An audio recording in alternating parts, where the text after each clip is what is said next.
Hello dear tea friends from around the world. Welcome to a new tea class with me, Stéphane Erler. I'm the founder of the Tea Masters blog and the tea-masters.com tea boutique. Today it's all about tetsubin, cast iron kettles. There's a lot to talk about.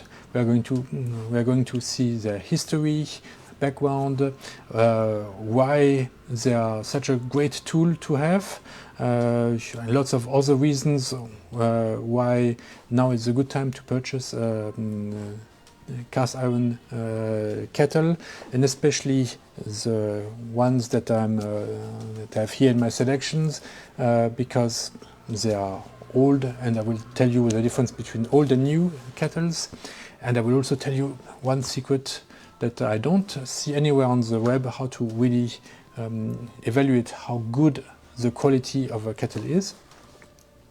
And I'm even going to show you how these kettles work with water, and we're going to test them together. But before we start this class about tetsubin, I wanted to make two announcements. One, remind you of my November challenge. Every day I'm posting a story about a tea session that I'm making every day, and I try to share really my joy of making great tea with nice pictures and maybe sometimes a relevant little story about it. I share this on my blog, on Instagram, on Facebook, and even on Twitter and Telegram. You can find me everywhere, almost. And so I hope this gives you some joy, some pleasure every day to see some beautiful tea settings, some delicious teas, and how I brew them. Maybe it will also give you some inspiration. And the second one is, we had just had Thanksgiving, and today is the first day of Advent, so really now it has started. We are in the run-up to Christmas and New Year. It's really the time when you start to plan for gifts for your friend, family, and so I thought this year make something special. Next year it's going to be the 20th year of my blog. This year I really want to play Christmas Santa Claus with you. So every day I plan to give you a surprise for the person who places the largest order every day. He will either receive this CD by Odette Sour, a really very nice jazz music with his saxophone and his band. He's a tea-inspired musician who really makes great music. His music was in a movie on the Cannes Festival this year. He has lots of awards, Grammy nominations. Really a great tea friend, and he really makes very relaxing music when you're making tea. This will be a very great gift for you for Christmas. And I will also give you tea preparation tablecloths, like this one or this one. Here there are several tea ceremony tablecloths I've prepared for you for this Christmas season. So every day I will either give you table cloth or CD, and if you come in second, you might receive a teacup. I have lots of teacups also to give away, but don't worry if you are not in the top 1, 2. Everybody will receive their gift. In the third, 4th place, there will be tea samples, depending on what you've purchased. So I will look, if you purchase more pours, I will try to give you more pour sample. If you are in oolong, etc., etc. And so everybody will get an extra sample, and also, of course, depending on how large the order is, the tea will also vary in quality and maybe even quantity. So this promotion is only going to last until December 22nd. So every day you can gain one of these gifts. And on the 23rd, I'm flying back to Europe to spend Christmas in Europe. It has been almost 20 years I have not spent Christmas in Europe, so it was going to be quite special for this year. And therefore, since I won't be in Taiwan for 2 weeks, I will stop this promotion at that time, and I hope that you will be many to take advantage of it, so that I can play Santa Claus with you and give you some tea gifts along with your tea order. Okay, now let's come to our class about tetsubin. Here I have my little paper with my plan. So, history first, and we always like to talk a bit about the historical background of the tea accessories we have. And when I checked what is current information online where the tetsubin are coming from, it's actually not very clear who invented it, when, but in Japan, and I'm definitely not a Japanese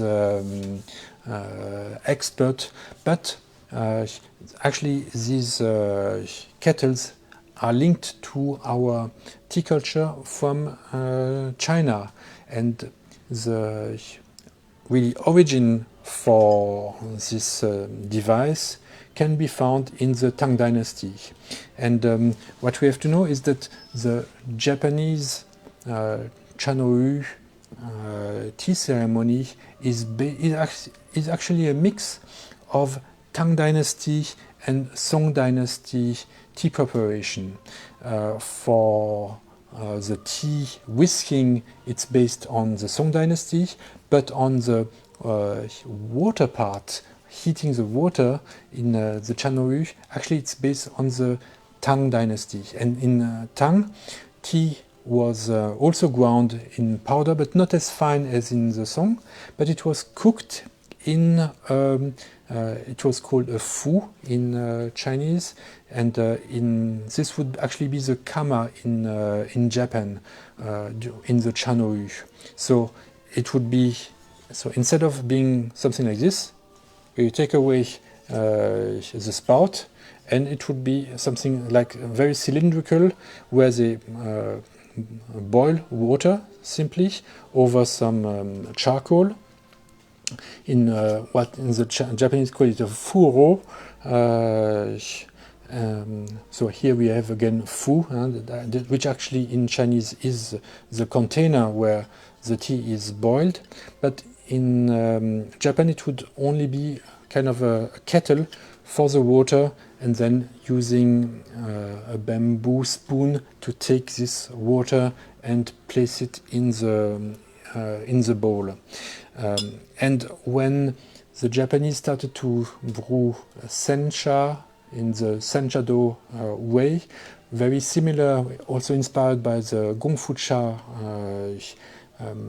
way, they transformed this kama, this kettle for hot water that they would use, where they use a spoon, and they just added a spout, and here they had now a kettle that could be used to pour hot boiling water in the kyosu, in the teapot, to make sencha. So in the idea, this is how the tetsubin got kind of invented, following having its root actually in the Tang Dynasty way of making tea, which was then adopted by the Chanoryu method, and then adapted again in the sencha-do way. So tetsubin, they can be traced back more to the 18th, 19th century. They are made of cast iron, and why are we using them? Why am I using them? This is actually the one that I have been using for over 15 years, every day almost. So you can see that on the outside, it is really cast iron, no coating, and on the inside also. I hope you have a good view. Let me see if it's the case. That even inside, it's not completely. It looks a bit rusty. Maybe I come a bit closer. But it's normal. That's just the way that with a little bit water or humidity, the iron will react with the air. So it's very important to dry it each time when you finished, and really be careful not to forget any water for a longer period. Already after half a day, 1 day, the water might start to rust inside. So it's I really want to emphasize this. I will repeat it again at the end of the class, how to use it, but never keep water for a long time inside a tetsubin. It will start to rust, and then you have to clean it again, and it will take a while for the taste to come back to something very clean. But what is amazing is, even though it looks kind of very rough, my water, when I put it in my kettle, it comes out completely clean and pure, completely transparent, and this means you can drink it. In the beginning it might be a bit heavier, but the more you use it, the cleaner, the lighter it will become, and the better it will be. So this is really like a living tool. It gets better the more you use it, and especially the more you use it correctly. Apart this, what makes the pleasure of using such a kettle, such a cast iron kettle? It's I would say it's also a connection to the past. The fact that these kettles are all quite old. You can see that time had put its patina on these kettles. They were used by other people, by other masters. There were maybe several generations of tea drinkers who have already been using this tea kettle. So it's being passed along from one generation to another. So you are not really the owner. You are more like the keeper, the user, but you are also preparing to pass it along to the next generation. So you can kind of better feel this something more meaningful when you are making tea, that you are within a long time frame, within traditions and a culture. Some feeling that you have a little bit less with modern tetsubin. Modern tetsubin maybe emphasize more sometimes the workmanship, the artistry, their finesse. Here, on what is more the character of this tetsubin is, you can see their shape, and especially the roughness on the outside. It looks very natural. It's as if it were a stone. There are some. It's really. It looks random, the way it is carved, really like a natural rock that has stumbled on a mountain, and here there are little pieces that have come off here and there. It looks really very, very natural, and not like something made by man, but something much more made by nature. And so you also, the other thing, there's no coating on these kettles, not on the outside, not on the inside, maybe except for this one, which is a little bit more shiny on the inside, but definitely the inside is completely natural, and this is what is really important, because it's what is in direct contact with the water. And the fact that this iron is not coated really gives us the natural taste of iron when there is some iron that comes off this surface. And here it's a bit different from a kettle that is made of plastic or of stainless steel. With plastic, definitely the taste of plastic when you drink water made from a plastic kettle feels unnatural, does not feel savory at all, and does not mix well with the natural taste of tea. With stainless steel, you get there's no porosity at all here. Natural iron has some kind of porosity, so the water does not get old like stainless steel would get old with very large bubbles. Here the bubbles are, if you keep your temperature at a low point, the bubbles are quite fine, and therefore the water does not get really so old. It keeps a certain crispness, energy, whereas in other containers it seems that the oxygen contained in the water is depleted very quickly, and therefore it loses this crispness or sharpness that you keep in these iron kettles. Compared to clay kettles,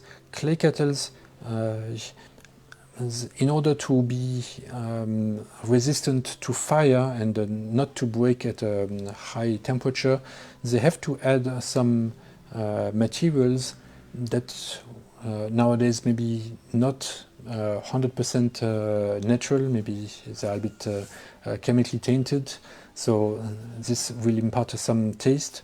And many kettles made of clay, I feel, have an earth kind of taste instead of a stone taste.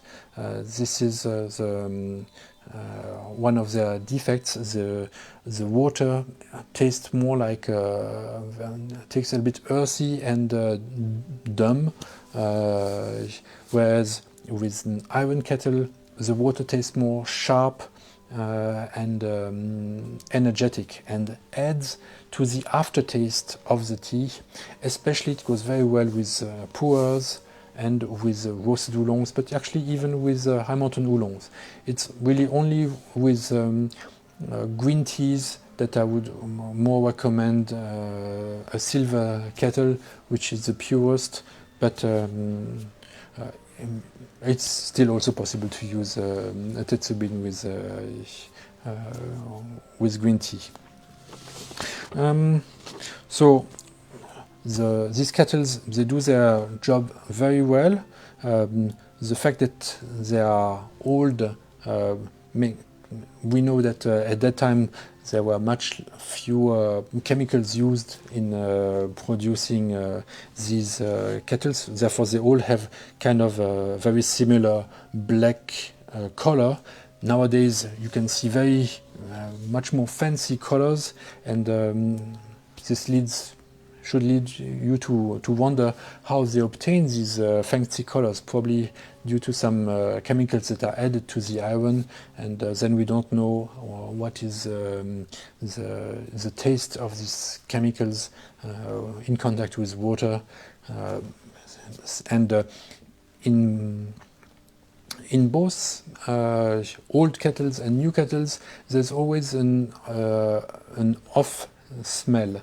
So either you have an old smell from these old kettles, or you have a very new smell from the new kettles.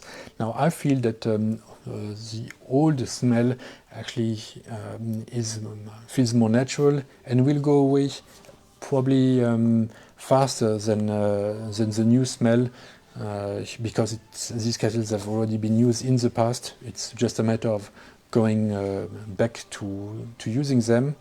Whereas for the new smell, my personal experience was less satisfied, and also what is interesting is that the price level is not such a big difference nowadays between these old functional kettles that were really produced a bit less for their design and beauty, but more for actually making tea, whereas some of these new kettles, new masters, are sometimes in a very fancy way of a design that is a bit overthought and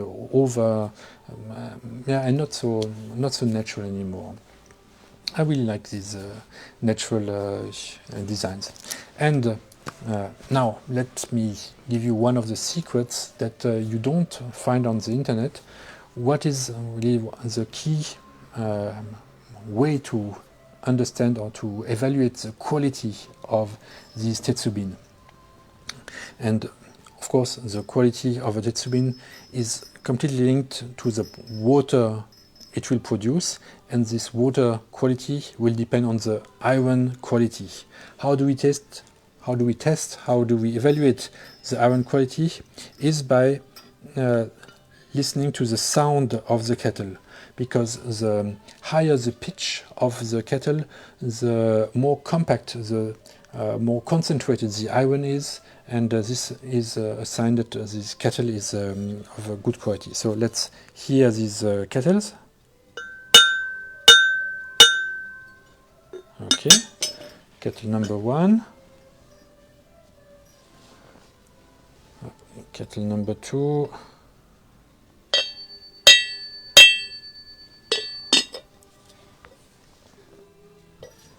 this Dawan kettle I just added to the selection.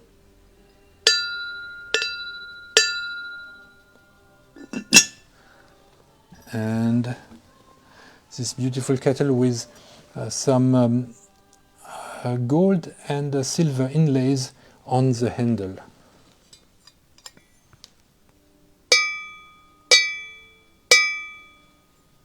Okay, so you can hear that all these kettles I've selected have a very nice high-pitched sound, which means their quality is top grade.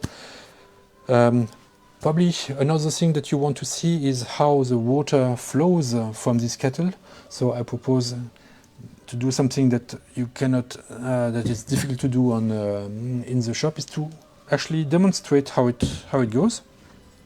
Let's start with one. Let's pour some boiling water inside. And afterwards I will also tell you how to use them, to prepare them. But at first, just let's have a look of how the water flows.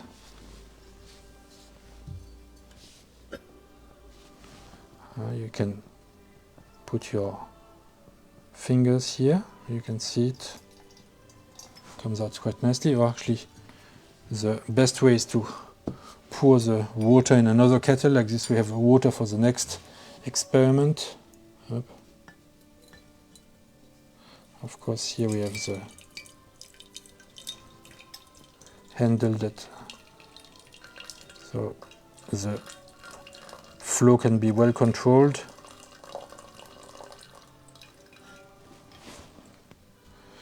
Let me add some more in this one.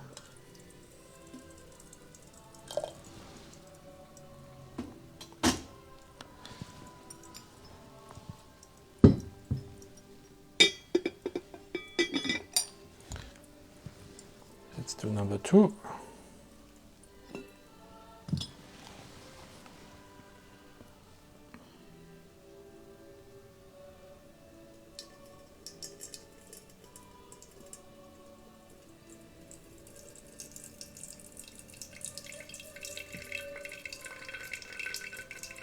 You can see it can be very slow, fine, and a bit stronger, but easy to control, very stable.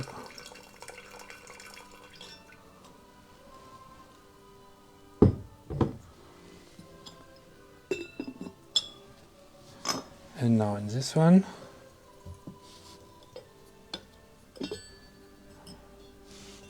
easier.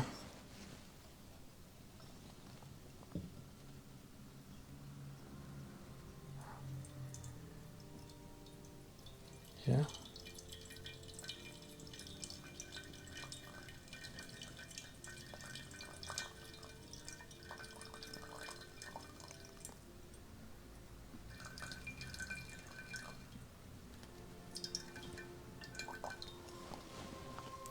And the last one. Okay, now I can empty it here. You can see I can make a strong or slow, very easy to control the flow, very clear. I can, let's check how the water looks like.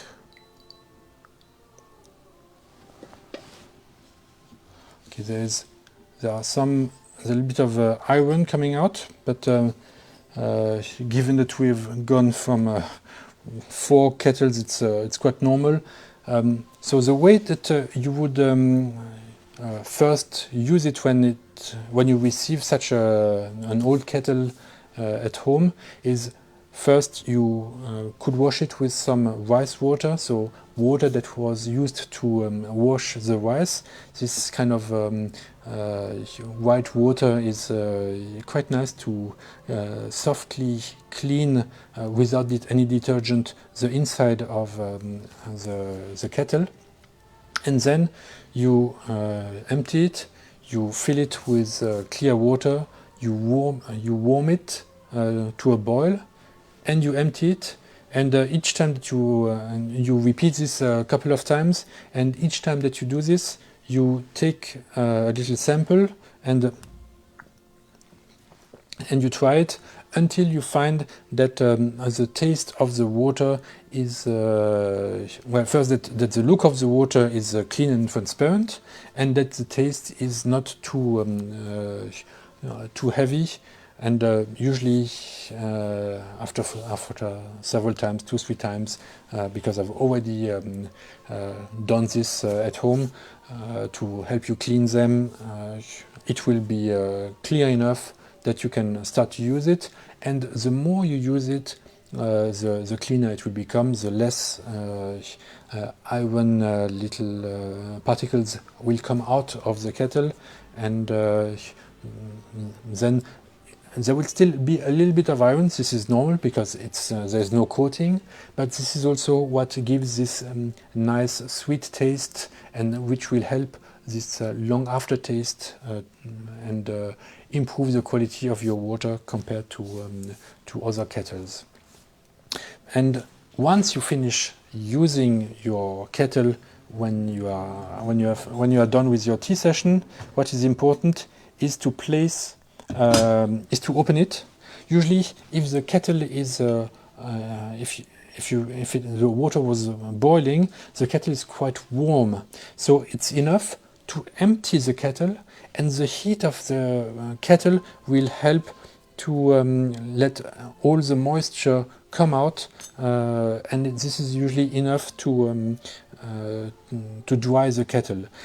If you placed your kettle on the side and with still water inside, and you finish all of a sudden your tea session, maybe the kettle will be too cool, and after you empty your kettle, you'll have to let it rest on the fire. But in this case, you have to be very careful, because if you leave it too long empty on fire, it will overheat, and then it becomes very fragile and it could easily break. So you really have to keep an eye on it, and but you have to make sure that the kettle is dry inside before you stop your session. Otherwise, it's going to rust, and then you start all over to you have to clean and rinse it several times before the rust layer is gone and before you get to the unroasted layer.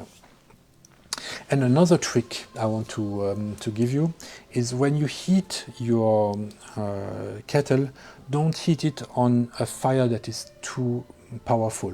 It's best to let it heat slowly but surely, because if you subject your tetsubin to a very quick and a strong change in temperature, this is not going to be nice for the structure of your iron, and it will make it more fragile. So it's better to let it warm the water slowly, little by little. So even either use gas, induction, or electric. Use a small power to heat your water in your kettle. This will also help to preserve it, and so that you can use it for a long time. As I said, I've been using this one for over 15 years, and it has very little. I've used it on induction, on gas, on electric, but I've always used a low heat to warm the water slowly. Like this you also avoid the water overflowing and making a mess, and then you can also get used to the sound that the tetsubin will make when the water is about to boil. And once you know this sound, you don't even have to open the lid to look at the bubbles. You already know when the water is ready or not. Yeah, so that's these are the little advices I wanted to give you to make a good use of a kettle.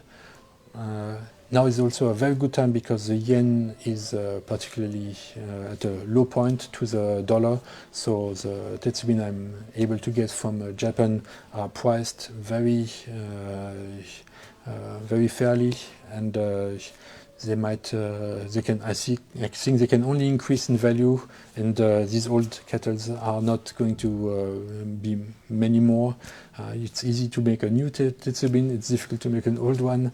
You cannot go back in time, so it's a good time to invest in a kettle, especially if you are young, because it's going to be an instrument that will accompany you for many years, and the more often you use it well, the better your water will become, and this is also an accomplishment that can be motivating when you are making tea.